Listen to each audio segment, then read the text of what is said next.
ಸ್ನೇಹಿತರೆ, ಇವಾಗ ಮಳೆಗಾಲ ಟೈಮ್ದಲ್ಲಿ ಮೇಂಟೆನೆನ್ಸ್ನಲ್ಲಿ ಡಿಸ್ಕ್ ಹೋಗಿರುತ್ತೆ ಲೈನ್ ಟ್ರಬಲ್ ಆಗಿ. ಲೈನ್ ಟ್ರಬಲ್ ಅಟೆಂಡ್ ಮಾಡಲಿಕ್ಕೆ ನಾವು ಒಬ್ಬೊಬ್ಬರೇ ಹೋಗಿರ್ತೀವಿ. ಆ ಟೈಮ್ನಲ್ಲಿ ಡಿಸ್ಕ್ ಹೋಗಿದ್ರೆ ರ್ಯಾಬಿಟ್ ವೈನರ್ ಡಿಸ್ಕ್ ತೊಗೊಂಡು ಡಿಸ್ಕ್ ಜೊತೆ ಹಗ್ಗ ರಾಟಿ ಎಲ್ಲ ತೊಗೊಂಡು ಹೋಗ್ಬೇಕಂತ ಪರಿಸ್ಥಿತಿ ಬಂದಿರುತ್ತೆ.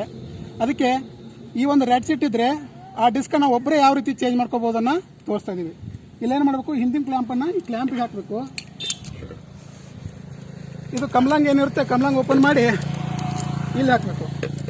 ಈ ಥರ ಮುಂದೆ ಮೂವ್ ಮಾಡಿ ನೆಕ್ಸ್ಟ್ ಈ ಥರ ಹೊಡೆದ್ರೆ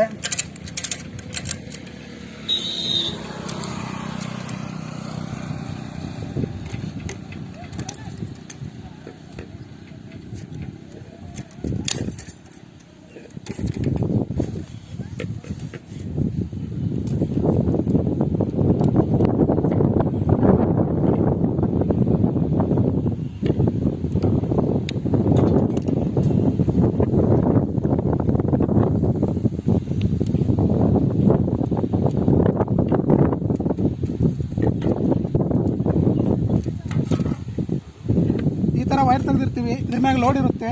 ನಾವು ಈ ಡಿಸ್ಕನ್ನು ತೆಗೆದು ಪಾಲಿಮರ್ಗೆ ಹೋಗೋದು ಸಹ ಕಡಿಮೆ ಆದರೂ ಮೊದಲಿನಿರೋಂಥ ಒಂದು ಸಿರಮಿಕ್ ಡಿಸ್ಕ್ ಇದ್ದರೆ ಆ ಸಿರಮಿಕ್ ಡಿಸ್ಕನ್ನು ತೆಗೆದು ಬೇರೆ ಡಿಸ್ಕನ್ನು ಹಾಕಿ ನಾವು ಆಟೋಮೆಟಿಕ್ಲಿ ಇದು ಮಾಡಿಕೊಂಡು ಒಬ್ಬರೇ ಹೋದ್ರೂ ಒಂದು ಡಿಸ್ಕ್ ಹೋಗಿರೋ ಕೆಲಸನ ಮಾಡ್ಕೊಂಬರ್ಬೋದು. ಸುಮಾರು ಅಷ್ಟು ಲೋಡ್ ಇದ್ರೂ ಈಸಿಯಾಗಿ ಮಾಡ್ಕೊಂಬರ್ಬೋದು.